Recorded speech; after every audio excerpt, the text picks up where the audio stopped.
Hello and welcome and greetings and salutations and all good things to you. Really nice to have you here. My name is Jonathan Foust. I will be leading the following short meditation and Dharma talk, and I'm so glad you're here. A couple of quick things before we launch into the vast space of unknowing. First of all, some thanks. Big thank you to our producer, to Glenn Harrison, for all the technical magic that goes into bringing this to you right now. A big thank you to the Insight Meditation community of Washington for hosting this, as well as many other talks and other mindfulness events.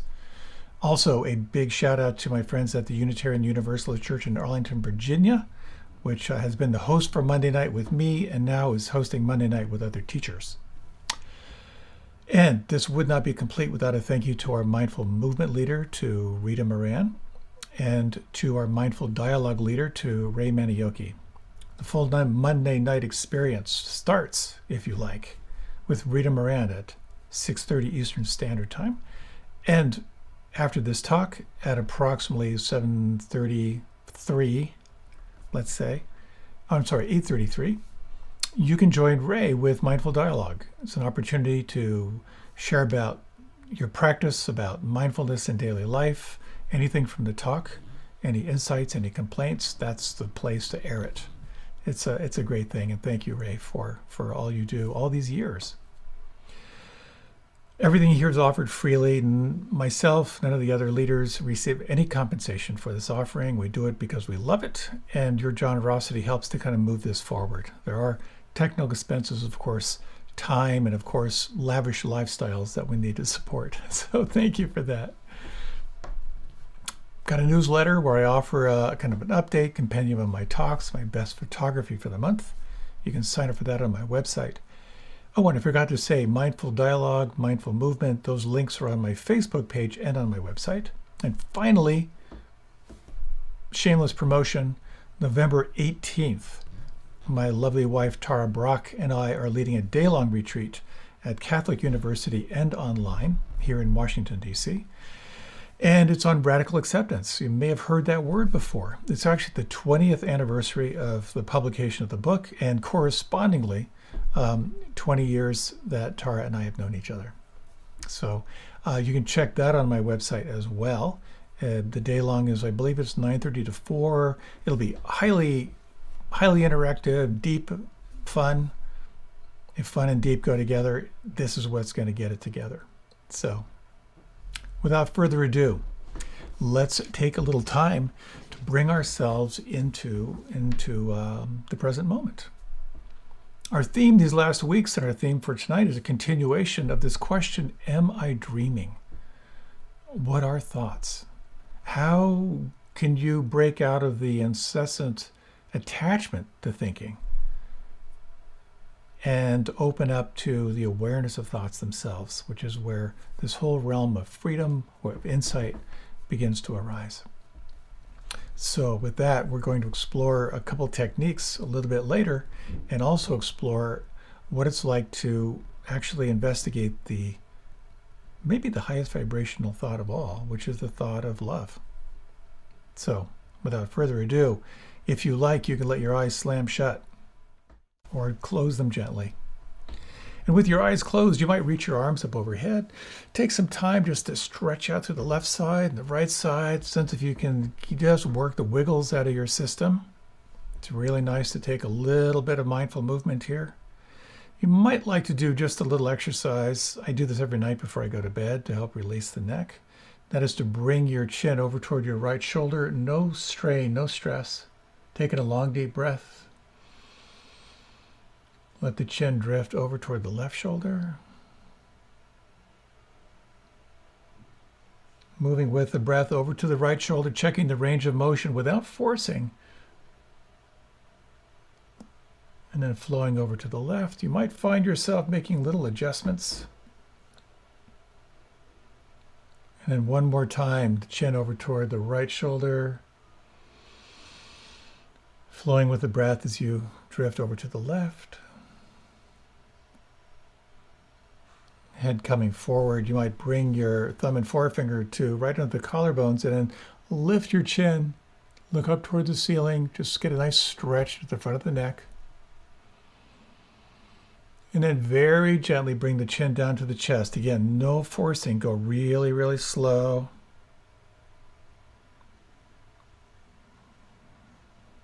Gently lifting the chin up toward the ceiling. A nice gentle stretch. Down toward the chin to the chest. Once again, a little bit slower. Draw the breath up onto the collarbones and exhale as you just sense the natural range of motion available to you as you bring the chin down toward the chest and floating back up the center. You might bring your fingers right under your chin and imagine you could just glide your chin forward, no forcing, and then pull the chin back. Glide the chin forward. Glide the chin back. Chin forward. Glide the chin back. And now just take a moment to relax and feel. You might sense in your own time if there's any little adjustments you might need to make now that you've revisited these sensations and feelings. And you might now turn your attention to your breathing. And if you like, this is optional, you might, on the next inhalation, inhale to the count of 4. And then glide right into the exhalation to the count of 4.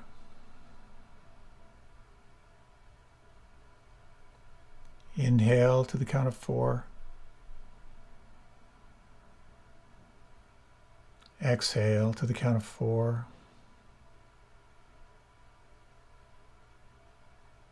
Inhale.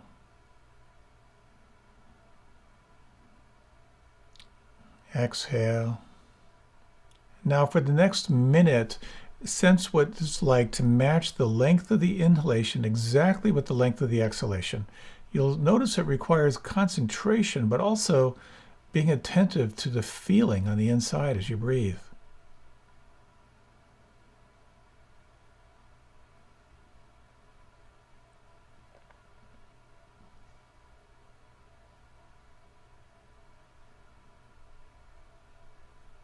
And notice if this simple technique doesn't begin to help you gather your attention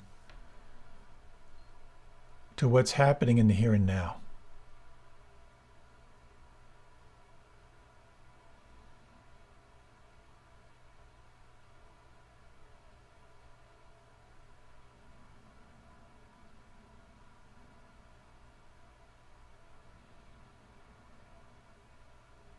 Now for the next few rounds of breath, how much more intimately can you feel the breath on the inside?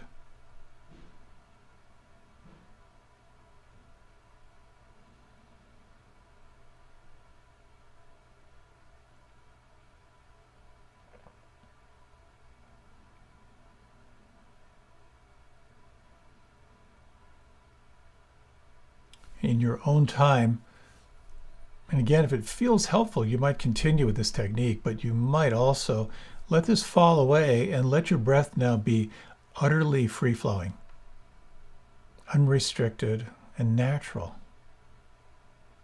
And notice where you feel the breath on the inside.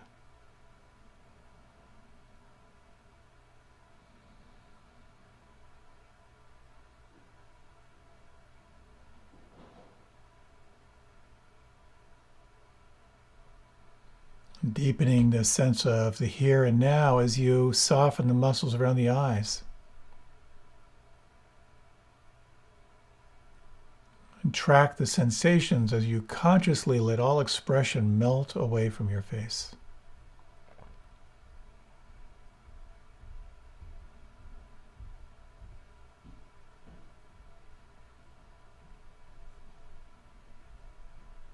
And feel the weight and the volume of your tongue.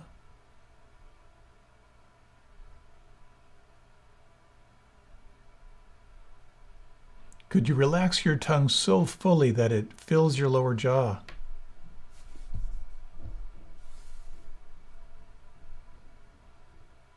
sensing down into the root of the tongue.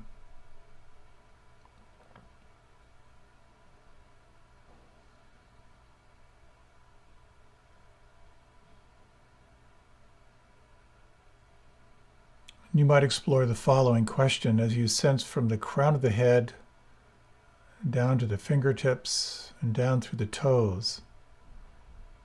Is there anything right now that could relax or soften?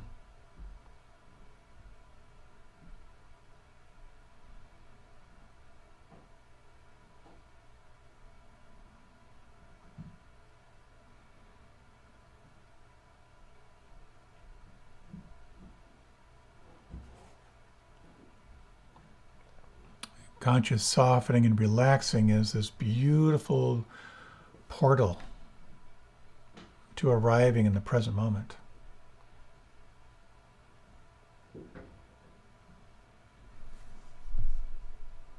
You might bring your attention now to the anchor of your breath, or the anchor of sound, or maybe the feeling in the palms.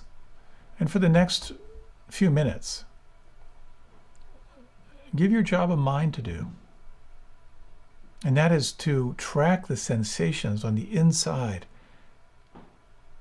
here at the point of your anchor. How intimately can you feel this breath?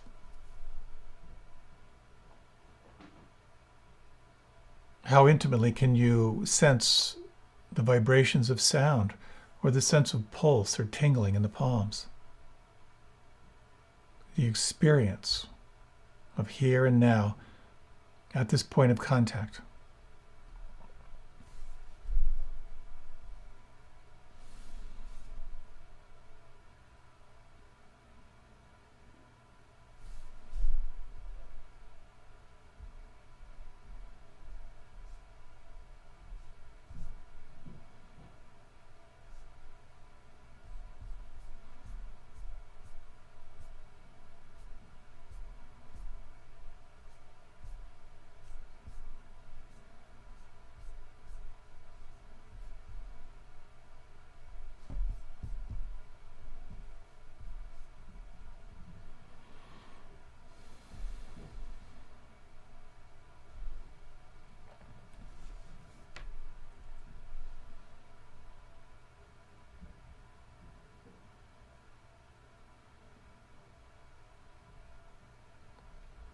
Is there anything right now that could soften inside? How intimately can you feel the details as you come in contact with your anchor?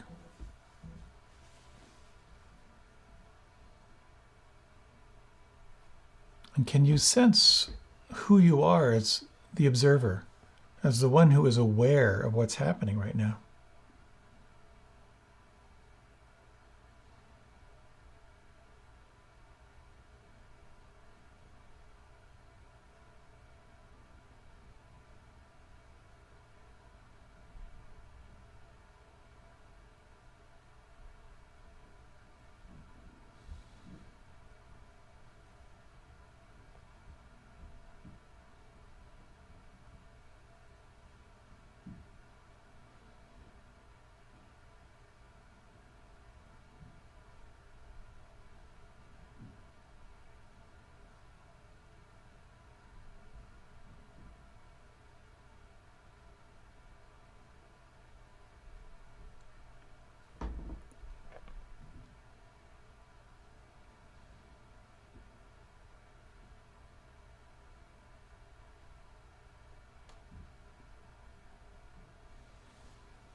Noting the quality of presence right now, and you might just take this next minute now to release any effort.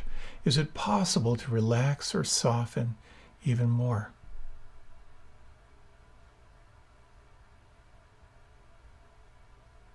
Could you relax or soften even more than that and sense what it means to let everything be? Nothing to do, nowhere to go, just simply to relax and allow.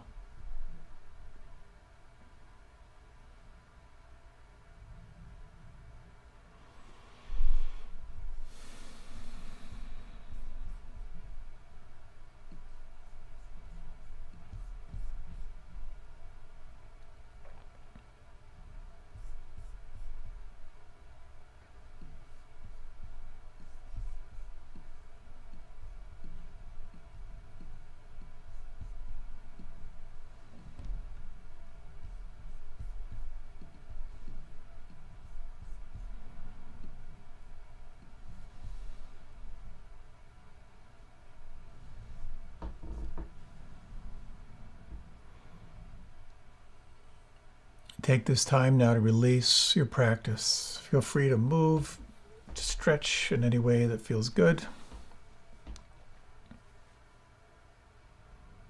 In your own time, you can open your eyes. You might stretch a little bit. Welcome back.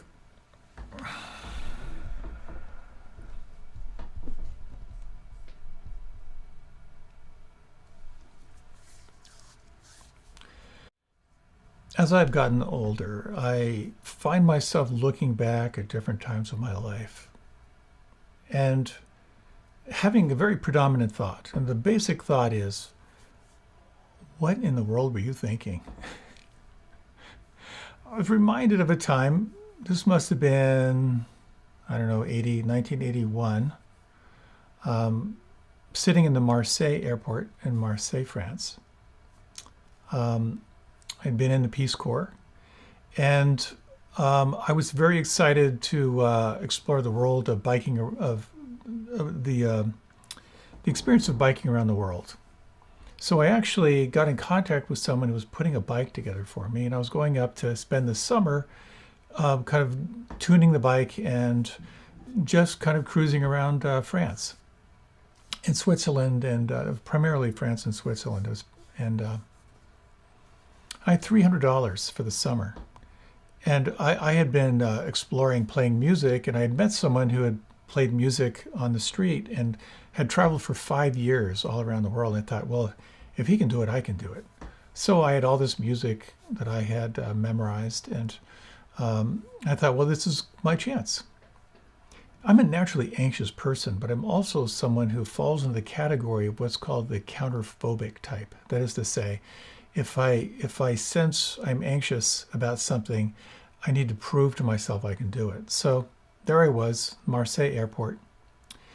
As usually happens, I didn't have all my bags. So I just had one bag. I was waiting for another, it was lost. So I was there for like another 8 hours waiting for my next bag to show up. Now, before I left, a friend of mine gave me a really nice tent for camping, or lent me a really nice tent. That was a $300 tent, which in 1981 was like, oh my God, that's such an expensive tent. So I had this bag, it had the tent, it had some of my camping gear, I had my passport and the $300 on my person. And I kept waiting, the plane was delayed, and I remember getting up, going to check whether the flight was coming in, coming back, my bag was stolen. I still had another 3 or 4 hours before the next plane came in. And of course, as you can imagine, I sat there utterly caught in obsessive thinking, caught in waves and waves of anger, caught in fantasies of revenge, and then just replaying what it must have been like to have someone sitting there watching me that whole time, waiting for me to get up, and then making a beeline for my bag, and then racing out the door, and the indignity of that whole thing. I could not turn my mind off. And I was so overwhelmed, I thought, I've got to come up with a strategy here because this is making me sick. And as I was just trying to meditate, with just sitting with my eyes closed with nothing to look after, I suddenly reflected on the suffering of the person who stole that bag. And I just started thinking about what a miserable life they must have. How miserable to be being a predator and looking over your shoulder to see if you're going to get caught. And I did kind of a deep reflection on the misery of that person. And I began to feel compassion for that person. And that sense of compassion began to turn toward a sense of gratitude for all I had, for the privilege that I had in my life. And what was an almost intractable knot of anger and revenge really flowered into something quite beautiful. I've been exploring over these last couple of weeks on this whole topic of, am I dreaming? What does it mean to wake up out of the trance of thinking? And we've explored some different techniques. We've explored labeling. We've explored using the senses as a way of sort of severing your identification with thinking and coming back to the here and now. We've explored the active investigation of thoughts, the active investigation of the related emotions. We've explored being the witness or the observer to what's there. And what I'd like to talk about tonight is something around actually using thoughts as a practice unto themselves. First, I'd like to talk about this distinction between thinking and non-thinking, which is kind of interesting, and a particular technique that helps you to shift from what we might call comparing mind into something called bare attention, which is presence without comparing, which is a very cool practice. And then this phrase, I ran across this phrase a little while ago. I just keep coming back to it. How suffering ends when gratitude begins. And finally, if I'm not yakking too long, I'd really love to talk about how to work with the highest vibration of thought, how to work with the thought of love in your practice. So a lot to cover. We'll see how far we get. I find this stuff really juicy, and I really hope you find it helpful. So there's a story of this old man sitting on his porch. And someone walks by, and this guy's just sitting there. And he says, "What do you do all day?" And the old man said, "Well, sometimes I sit and think, and sometimes I just sit." There it is. Sometimes we sit and think, and sometimes we just sit. So a little experiment, if you would. If you like, you can close the eyes. This will be just for a few moments. And just a few questions to explore. You might bring your attention into your breath right now. Just notice where you feel the breath on the inside. Notice the length of the inhalation, the length of the exhalation, without trying to manipulate your breath at all.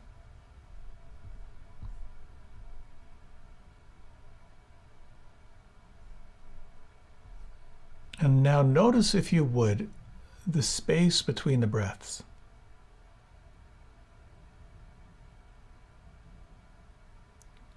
Notice the experience and the texture and the quality of that stillness between the in-breath and the out-breath.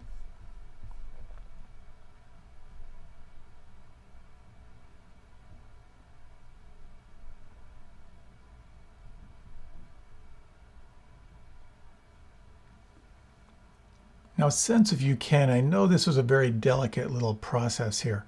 Just notice, if you can, the stream of thoughts, the commentary.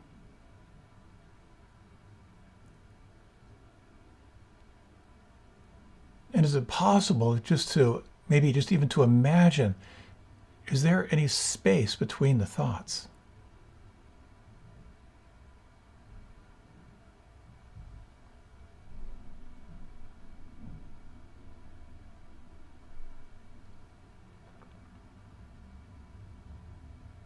The next question. In your experience right now, what is changing?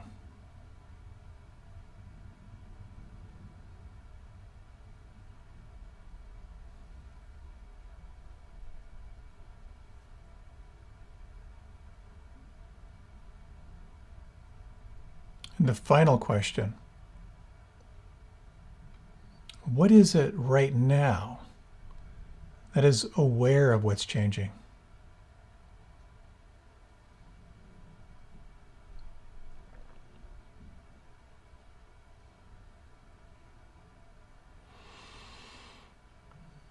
You might deepen your breath. And if you like, you can open your eyes.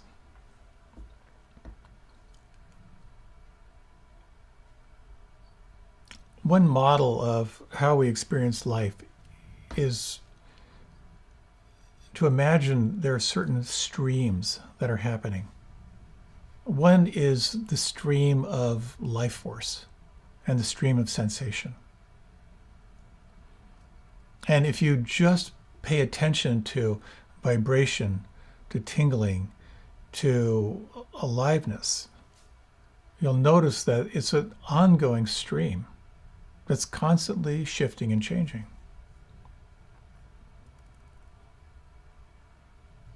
There's another stream, and this is the stream of thought.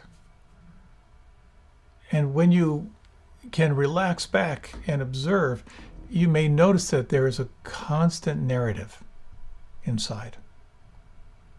There's kind of a constant voice that is exploring where you are in space and time and keeping a narrative going, keeping a story going where you are kind of at the center and you are maintaining your sense of a self. You're keeping that sense of self intact. Yet another stream is the stream of emotion, kind of the limbic system.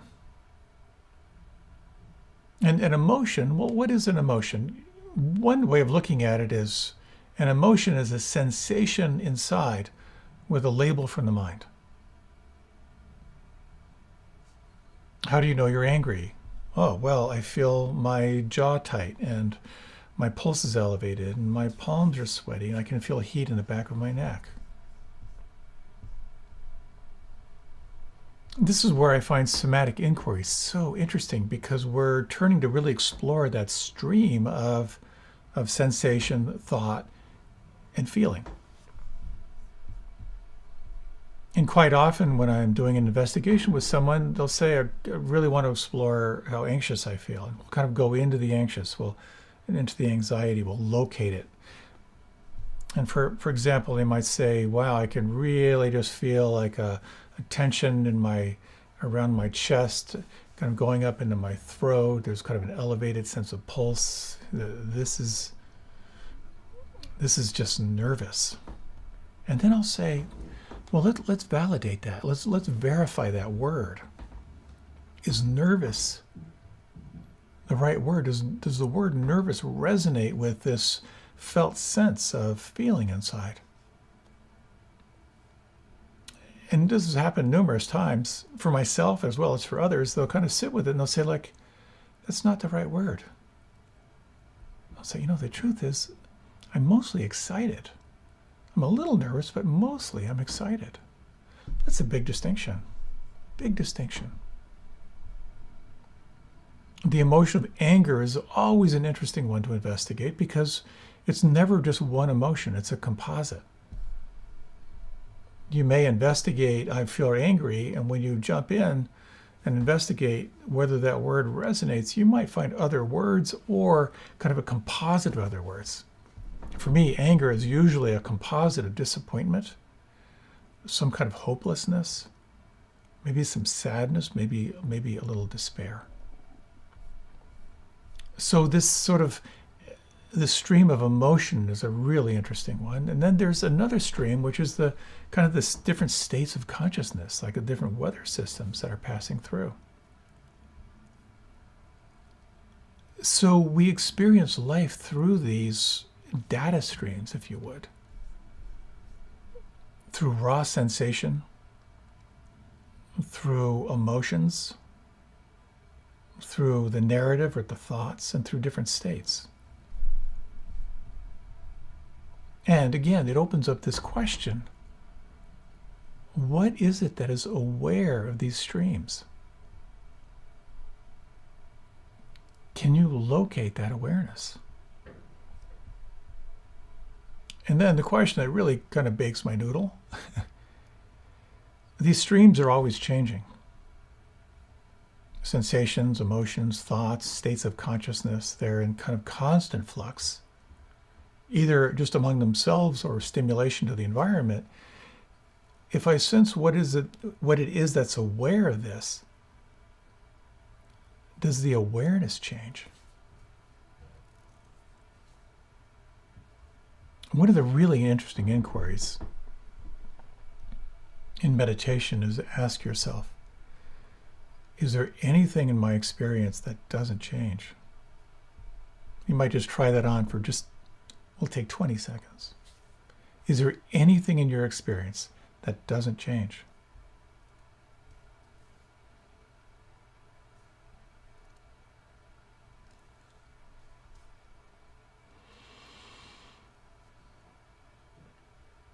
There's a very interesting kind of self-referential, external referential process that goes on. I once asked a group, is there anything that doesn't change? And someone said, yeah, the fact that everything changes, that doesn't change. So I'd like to talk a little bit about some of the different states of mind and a pretty cool technique. I remember joining a few people for some travels. This is a couple of decades ago. We were kind of in an exotic location, kind of traveling around by car. And there was one person who had an ongoing commentary on everything we were looking at. I remember we were at this beautiful open field with mountains in the background. And I said, wow, look at that field. It kind of reminds me of the movie The Wild Wild West. Did you see that film? It was one of the breakthroughs in Western cinema. It's really worthy seeing if you haven't seen it. A little bit later, we were by the shore, and again, commentary. He said, "Wow, those waves are pretty cool." This reminds me of one time when I tried to go boogie boarding in California when I was in college. Water was so cold, I can't believe I even tried without a wetsuit. But then I noticed when I got out of the water, I was really, really energized. And this was really before we knew the science about cold water therapy. I don't think I'd want to do it again unless I had at least a 5mm wetsuit. I think 3mm would be too thin, and kind of went on from there. And later, as we were driving down a really rough dirt road, commentary, God, this road is really rough. They must go through a lot of shock absorbers in this part of the world.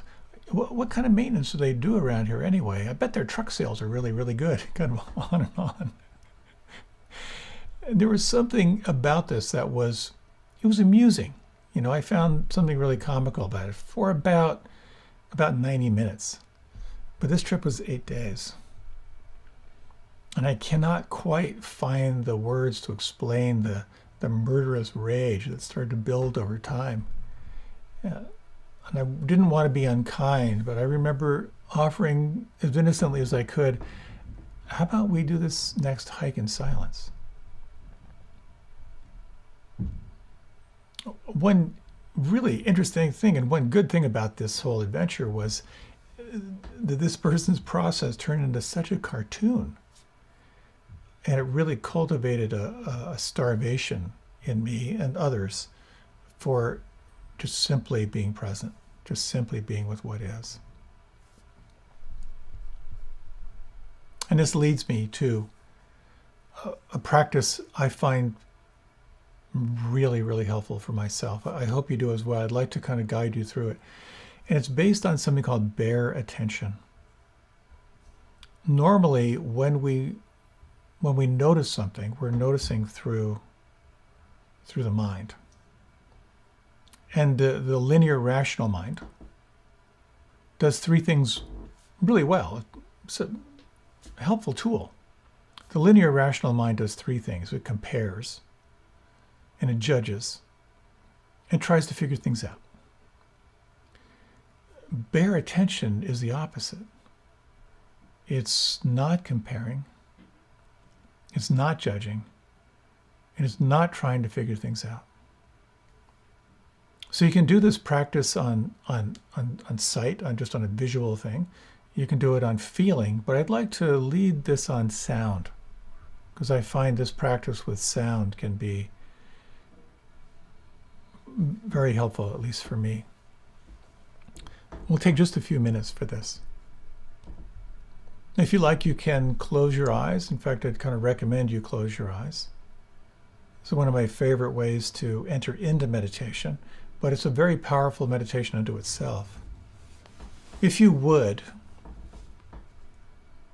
bring your attention to all the sounds that you can identify 360 degrees.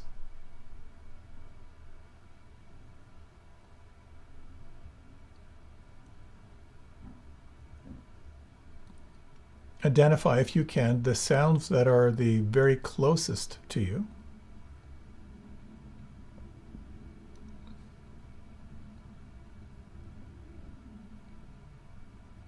And identify as best you can the sounds that are on the very furthest edge of your capacity to hear.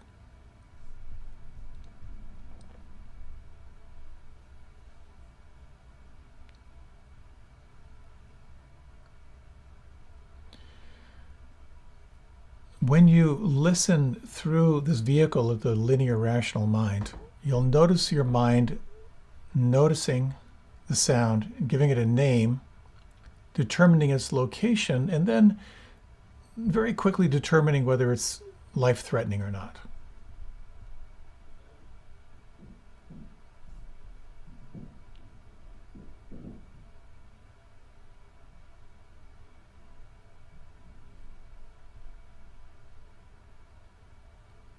Bare attention is about the experience of sound without a label, without a name. One way to explore this is the sense if you can experience the pure vibration of sound as it's happening.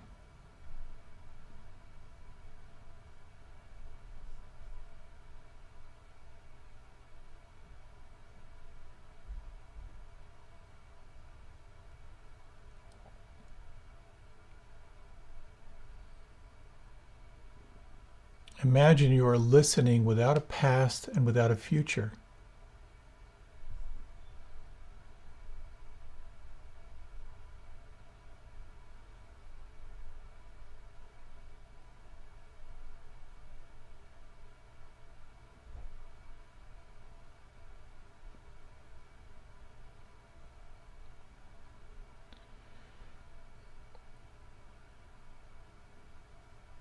And while we're here in this practice, you might notice three characteristics of your experience. The first is how sounds are constantly changing.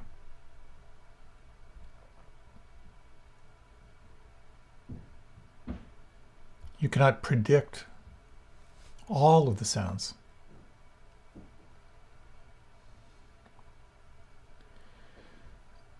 The second is when you turn your attention to just one sound, you might miss all the other sounds. But if you hold a sense of open awareness, you might notice the orchestra of sounds around you right now.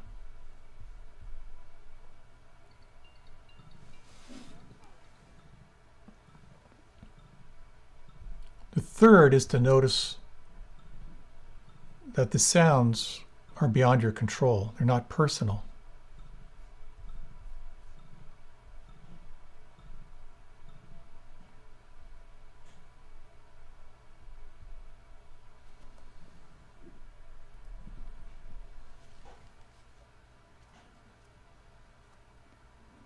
Take a few moments to relax and feel.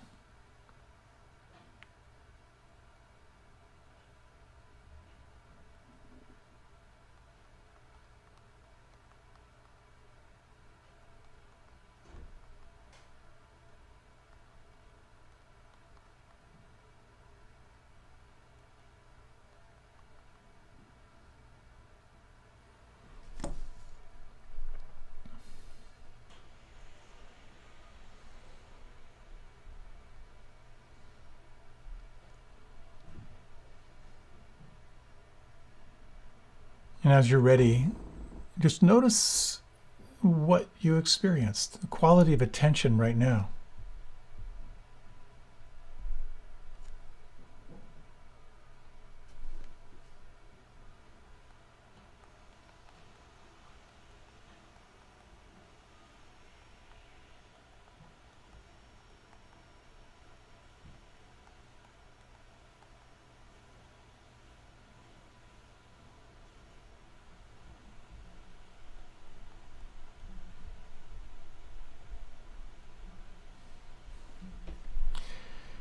When you're ready, you can gently open your eyes.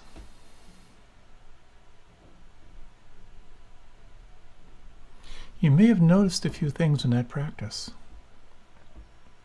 that when you tried to experience the sound vibrations as they're happening, your mind was not actively comparing or judging or trying to figure things out. You're in your experience without adding anything to it.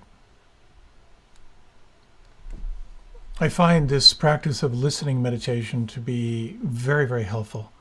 And just briefly, it also points toward what are considered the three characteristics of reality, noticing that all phenomena are constantly changing, the characteristic of impermanence. The second is noticing that when you hold on to one thing, you miss other things. This has to do with the stress and dissatisfaction that comes from holding on and the freedom that comes in letting go. And the third has to do with how all this phenomena is not personal. It's simply happening by itself. So this distinction into the linear rational mind and this other quality of mind, comparing versus non-comparing, judging versus non-comparing, figuring out versus not figuring out, what's the point?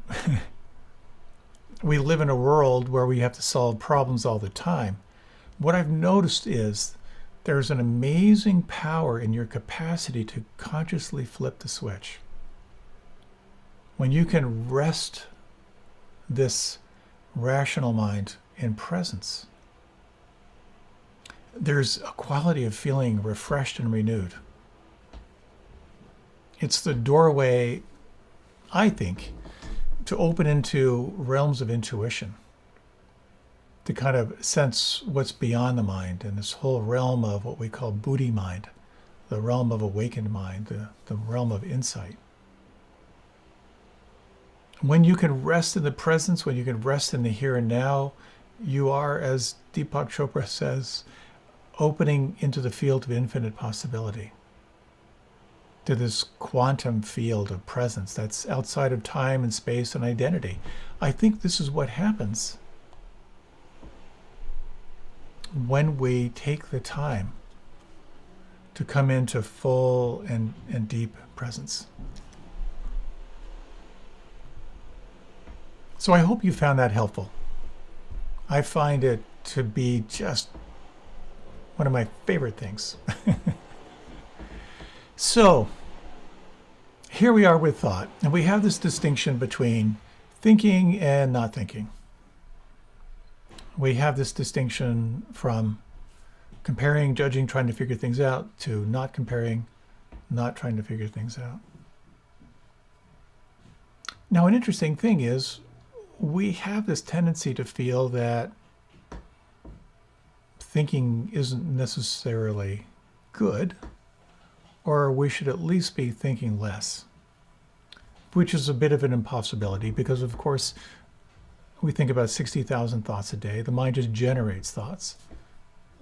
I'm not sure who counted, but it seems about right for me. And I've noticed for myself, most of mine are not original.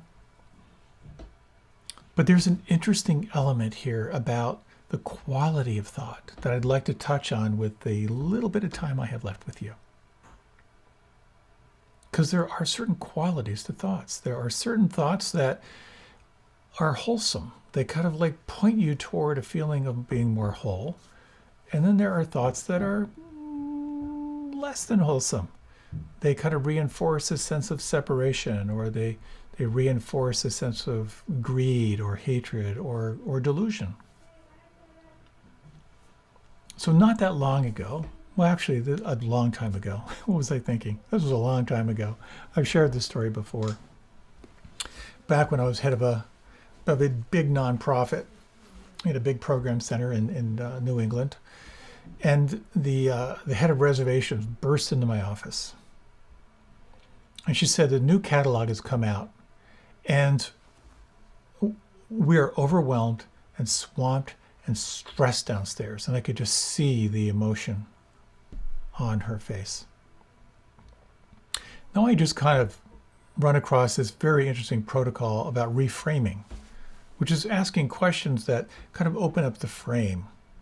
And so I pulled one on her. I mean, I did it with the best of intentions. I said, so I hear that we're stressed, overwhelmed. We can't keep up with the calls coming in.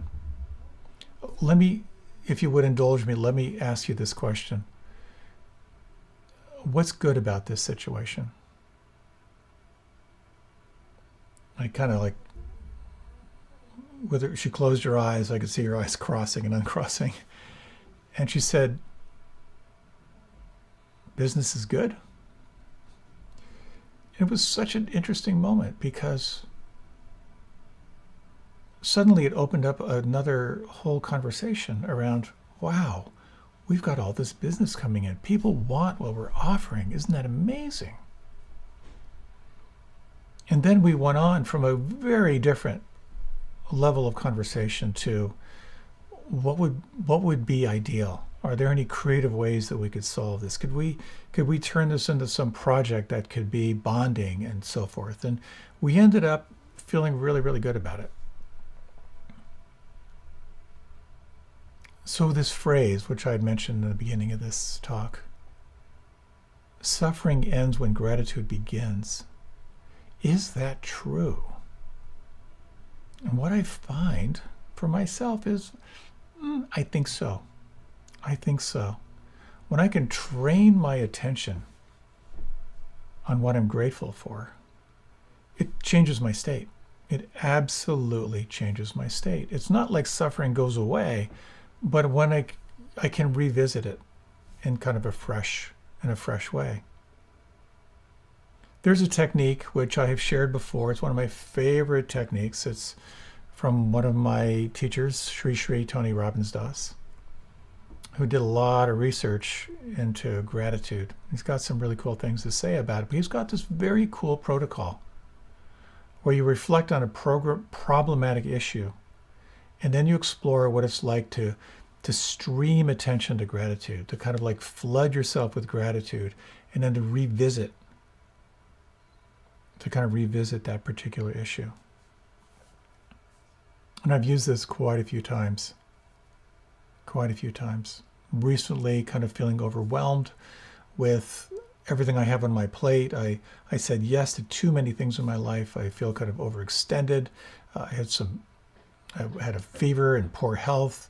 Everything was piling up and I was feeling really overwhelmed. And so I explored very consciously something I was grateful for, and to really feel it inside, and then added another and then another. I brought myself back to the issue, and I had a fresh take. I had a sense of what I could do, and it was really about very, very simple for me. It was about slowing down, asking for help, about just cultivating presence. So I'd like to share this with you. This is juicy.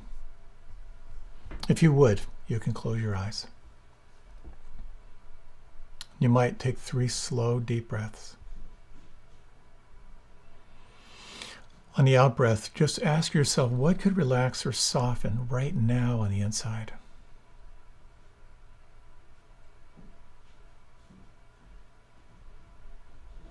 Notice where you feel that on the inside.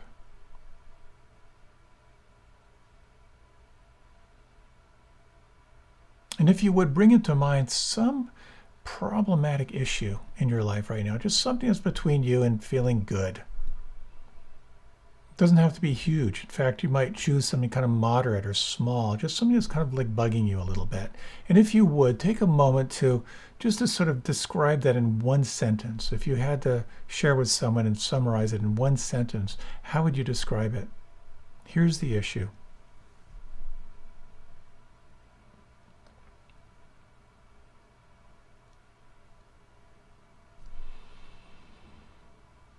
And now, if you would, just setting that aside, bring into mind one thing, one person, one event in your life for which you feel grateful.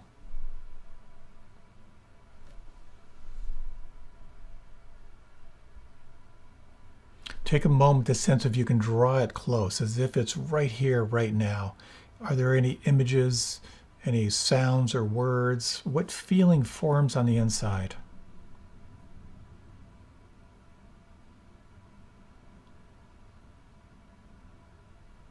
Can you sustain attention on that feeling of appreciation and gratitude? Can you let it get big?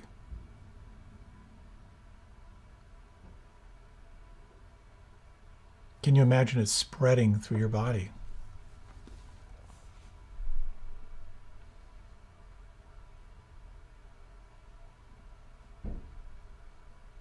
Now, setting this aside and responding to the following question, bring into mind, if you would, can you think of another person, another thing, another event in your life that you feel grateful for right now?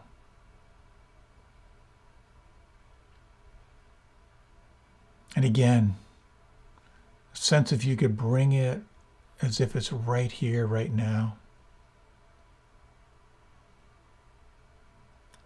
Letting play through any images, sounds, words, phrases, the feeling inside.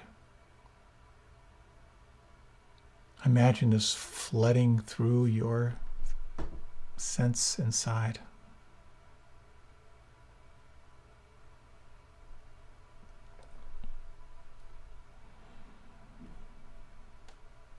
And now setting this aside. Bring into mind a third person, thing, event in your life that you feel grateful for, that you appreciate right now. And again, opening the flow of memories, of images, sounds, words, letting a feeling form on the inside and sensing how big you could let that feeling get.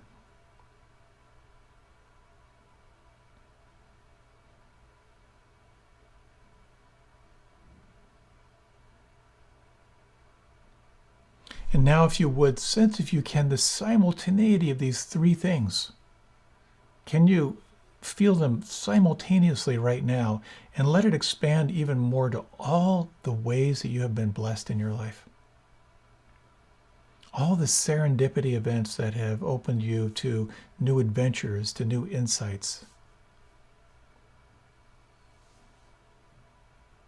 How big could that feeling get right now?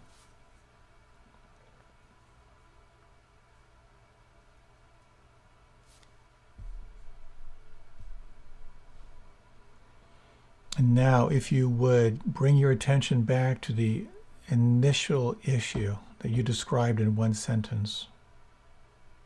Recall that now and let yourself complete the following statement. What I most need to remember here is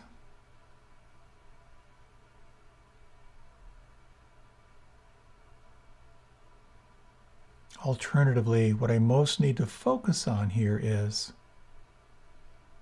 and listen, what do you notice? What do you feel?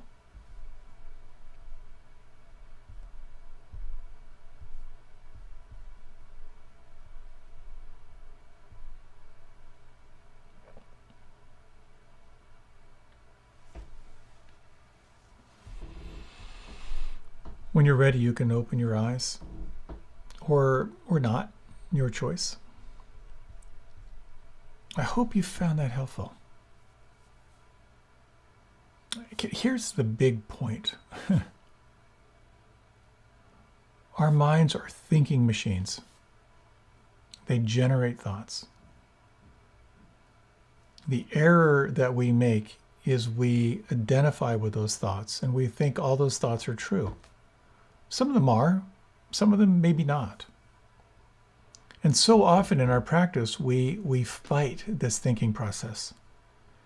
That there's some belief in here that thinking is bad, and if you're meditating, you shouldn't be having thoughts. Well, good luck with that.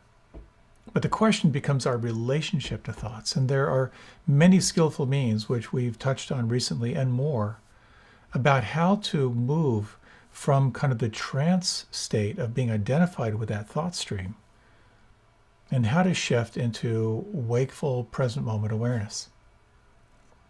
One of them is using your body as a tool.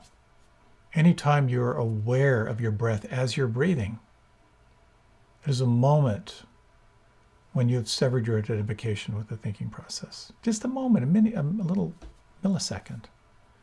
Anytime you consciously scan through your body, exploring sensation, you're shifting your attention from thinking to this realm of feeling in the here and now.